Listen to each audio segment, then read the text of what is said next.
Sir, through you, I would like to ask the Honorable Minister, Shri Nitin Gadkari ji, that, in India, we pay road and infrastructure cess on the purchase of a vehicle. Then when we buy fuel, which is petrol and diesel, we pay infrastructure and road cess.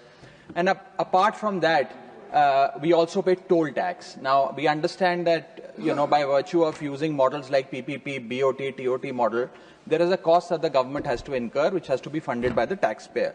But sir, इतना पैसा देने के बाद दो चीजें हम चाहते हैं कि मिले. एक की सड़क अच्छी हो, लेन डीमार्किंग हो, पॉट होल्स ना हो, स्मूथ सड़क हो, और दूसरा सीमलेस कनेक्टिविटी. लेकिन देखा ये जाता है, बस मैं सवाल पूछ रहा हूं सर, देखा ये जाता है कि जब टोल पॉइंट पर पहुंचते हैं तो कंजेशन होती है और उसके चलते 15, 20 मिनट, 40 मिनट, 50 मिनट तक गाड़ियों को खड़ा होना पड़ता है, जिसकी fuel cost, opportunity cost waste होती है. मेरा सवाल आपके माध्यम से माननीय मंत्री जी से ये है कि क्या हमें कुछ इस प्रकार के प्रपोजल पर ध्यान नहीं देना चाहिए कि यदि किसी भी वाहन को, किसी भी व्हीकल को 5 मिनट से ज्यादा अगर टोल प्लाजा पे खड़ा होना पड़े तो उसको फ्री में जाने की इजाजत दी जाए, उससे टोल ना वसूला जाए. कुछ इस प्रकार की आप योजना बनाएं. आप फास्ट टैग और RFID टैग और अन्य चीजें तो रख रहे हैं, लेकिन जब तक वो सीमलेस तरीके से इंप्लीमेंट नहीं होती है तो ये योजना बननी चाहिए कि 5 मिनट अगर रुकना पड़े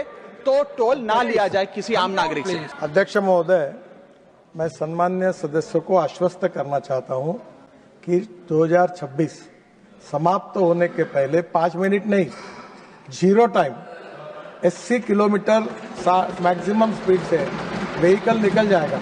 यहाँ डायरेक्ट ऐसे पाइप की एंट्री होगी और बड़ा रोड होगा, गाड़ी निकल जाएगी, पता भी नहीं चलेगा रोड जैसा.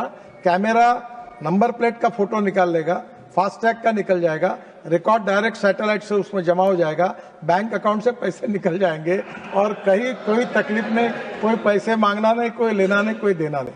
और रिगार्डिंग आपने जो क्वालिटी के बारे में कहा है, हमने काफी स्ट्रिक्ट एक्शन लिया और लगातार इसके बारे में इतने कठोर निर्णय किए हैं और लगातार सुधार कर रहे हैं. पर कभी कभी क्या होता है कि सोशल मीडिया पर और पब्लिक में we are only responsible for national highway. I am not responsible for state highway. I am not responsible for the city roads. I am not responsible for the rural roads. But I am only responsible for national highway. Many times इनके photo आकर फिर हमारे नाम पर बोलते कि ये कब होगा. जब हम इंक्वायरी करते तो 70% ऐसी बातें आती है कि जिसका हमारे साथ कोई संबंध नहीं. और जहाँ तक नेशनल हाईवे में क्वालिटी की बात है, मैं आपको बताना चाहता हूँ कि हम इसके बारे में इतने अनेक अभी हमने लेटेस्ट निर्णय किया है कि जो कॉन्ट्रैक्टर ठीक काम नहीं करेगा उसको 2 साल तक हम डिबार कर देंगे, वो कोई टेंडर नहीं भर सकेगा. और मैं तो कोशिश कर रहा हूं कि समय आया तो CRPC का उपयोग करके भी कॉन्ट्रैक्टर पर कार्रवाई करेंगे और इसके बारे में किसी प्रकार का जो बिलो क्वालिटी का काम सहन नहीं करेंगे.